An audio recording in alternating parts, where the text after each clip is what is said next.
नायक +3 third year मु छात्र अटे। ए माटी हूँ उत्कलर माटी। ए माटी महापुरुष जोगाजन्म मैंने जन्मग्रहण करिसेंती। जो महापुरुष दिने ए सत्यवादी वनविद्यालय ठारे वनविद्यालय स्थापन करी पिलामानकर नैतिक विकास दिगरे सहायक होइतिले आज से महाविद्यालय आमे माने विद्या आरंभ करूछु। एही महाविद्यालय बहुत प्रकार बही देखा मिले। पिलामाने निजर असाधारण ज्ञान मध्य एठारु पाइबाकु मिलंती। एही महाविद्यालय रे आमे विभिन्न प्रकार बही पढ़िबा सहित निजर खेल कूद सांग मानक सहित भल भाव में मिसी पारू। ए लाइब्रेरी आम मैंने बहुत प्रकार बही पाइपर। एठारे 22,000 रु अधिक बही ए लाइब्रेरी मिलूँ।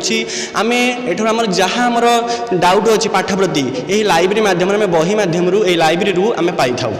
एतिक मु कहबी मो महाविद्यालय होउची गोटे सुनामधन्य महाविद्यालय जो विभिन्न प्रकार कथा शिखी मोर ज्ञान शिखी एवं विभिन्न प्रकार समस्यार समाधान मुझे लाइब्रेरी शिखी। जितेबाला छात्रटी मन दुख करें से लाइब्रेरी को आसिकी तार मन को सांत्वना प्रदान करें।